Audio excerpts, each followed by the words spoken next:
Shalom, selamat pagi Bapak Ibu, Saudara yang dikasihi dan mengasihi Tuhan Yesus.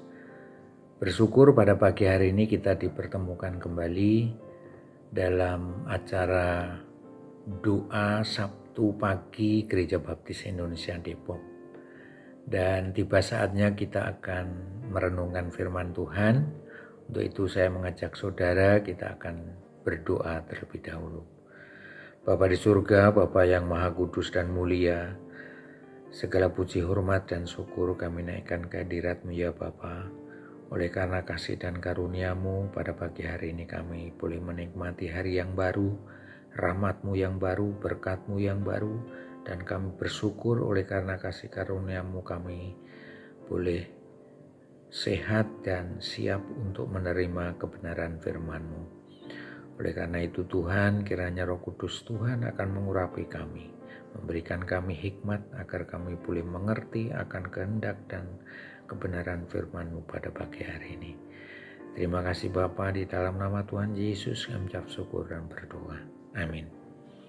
Bapak Ibu Saudara, pada pagi hari ini renungan kita saya berikan judul Tanpa Kebangkitan Kristus semuanya sia-sia, diambil dari 1 Korintus pasal 15 ayat yang ke-12 sampai dengan 20. Mari kita buka Alkitab kita baca bersama-sama.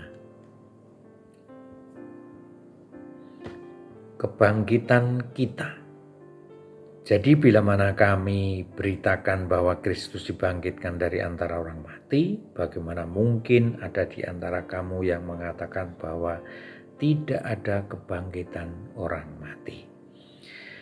Kalau tidak ada kebangkitan orang mati, maka Kristus juga tidak dibangkitkan. Tetapi andai kata Kristus tidak dibangkitkan, maka sia-sialah pemberitaan kami dan sia-sialah juga kepercayaan kamu.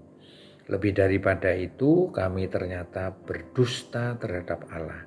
Karena tentang Dia kami katakan bahwa Ia telah membangkitkan Kristus, padahal Ia tidak membangkitkannya. Kalau andai kata benar bahwa orang mati tidak dibangkitkan.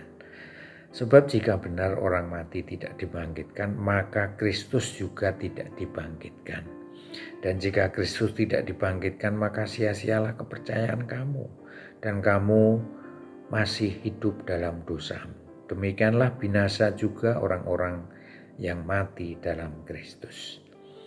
Jikalau kita hanya dalam hidup ini saja menaruh pengharapan pada Kristus, maka kita adalah orang-orang yang paling malang dari segala manusia.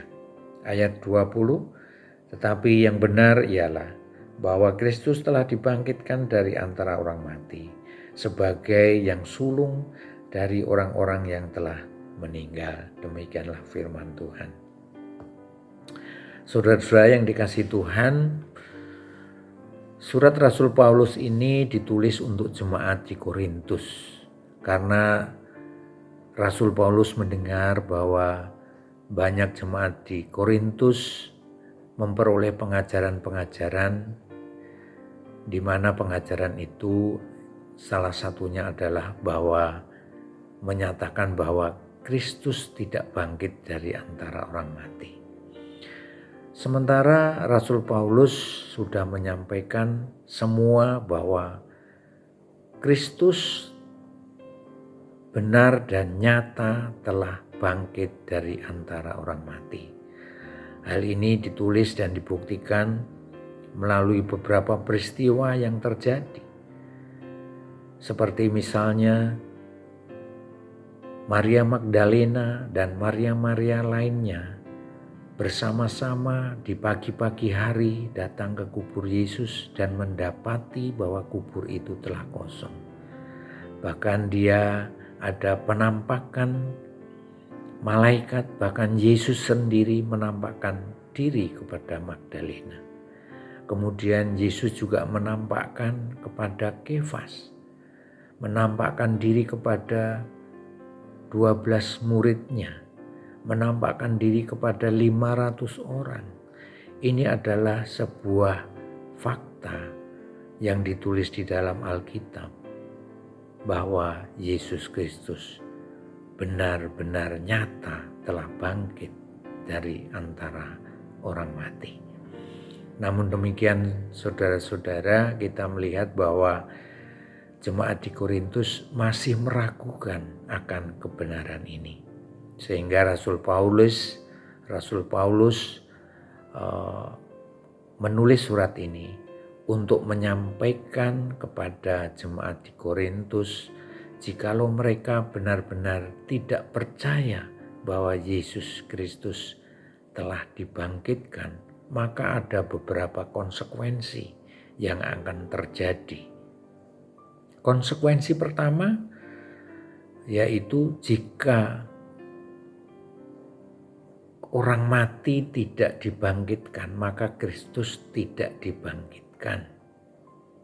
Itu ada di ayat yang ke-13. Kalau tidak ada kebangkitan orang mati, maka Kristus juga tidak dibangkitkan. Kemudian konsekuensi yang kedua, jika Kristus benar-benar tidak dibangkitkan, maka sia-sialah pemberitaan para rasul. Para rasul, termasuk Rasul Paulus, telah menyampaikan pemberitaan kepada bangsa-bangsa bahwa Yesus Kristus disalib untuk menebus manusia, untuk menebus dosa-dosa manusia. Lalu dia mati dan bangkit pada hari ketiga. Dan kebenaran kebangkitan Kristus ini disampaikan kepada semua jemaat di berbagai kota oleh para rasul. Dan konsekuensi tadi, jikalau memang mereka mempercayai bahwa Yesus Kristus tidak dibangkitkan, maka sia-sialah apa yang telah dilakukan oleh para rasul. Kemudian konsekuensi yang ketiga, maka jika Yesus Kristus tidak dibangkitkan, maka sia-sialah kepercayaan saudara dan saya. Jikalau kita tidak percaya akan kebangkitan Yesus, maka kepercayaan kita, iman percaya kita akan sia-sia. Karena pada akhirnya setiap orang percaya akan mati dan tidak dibangkitkan.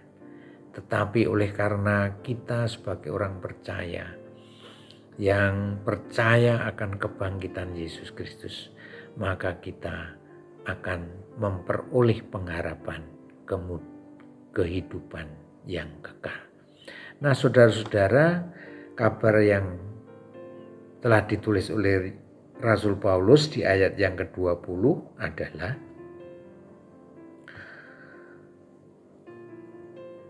demikian bunyinya, tetapi yang benar ialah bahwa Kristus telah dibangkitkan dari antara orang mati. Ini adalah kabar yang perlu digarisbawahi oleh jemaat di Korintus. Demikian juga ini adalah kabar yang sungguh amat menyenangkan bagi saudara dan saya sebagai orang yang percaya bahwa Yesus telah dibangkitkan. Oleh karena itu, saudara-saudara, kita sebagai orang percaya yang telah ditebus oleh Yesus Kristus melalui penyalipannya, melalui darahnya yang kudus, kita telah ditebus dari dosa-dosa kita. Dan kita juga percaya akan kuasa kebangkitannya. Karena iman kita sebagai orang percaya melalui kuasa kebangkitannya inilah kita akhirnya menyadari bahwa kita adalah orang-orang yang sudah ditebus. Sebagai tebusan, tentu kita adalah milik Kristus, bukan milik kita sendiri. Oleh karena itu, saudara-saudara, mari kita merenungkan firman Tuhan ini, bahwa ketika kita tidak percaya akan kebangkitan Kristus, ada konsekuensi-konsekuensi yang harus ditanggung, di mana konsekuensi yang utama adalah sia-sialah kepercayaan kita. Bersyukur kita adalah orang-orang yang percaya akan kebangkitan Kristus, sehingga kita sekarang menjadi saksi-saksi Kristus untuk menyampaikan kabar tentang kebangkitan Kristus ini, menyampaikan Injil kepada banyak orang, agar keselamatan yang kita miliki tidak hanya kita simpan sendiri, tetapi kita beritahukan kepada orang lain, sehingga banyak jiwa-jiwa baru bisa dibawa kepada Kristus. Banyak orang diselamatkan di dalam Yesus Kristus. Percayalah, melalui kuasa kebangkitannya, kita dimampukan untuk hidup seturut dengan firman-Nya. Kita diberikan kekuatan untuk memberitakan amanat agung Yesus Kristus yang menjadi misi gereja kita. Demikianlah renungan singkat ini, kiranya akan menjadi berkat bagi saudara dan saya. Selamat pagi, selamat beraktivitas. Tuhan Yesus memberkati.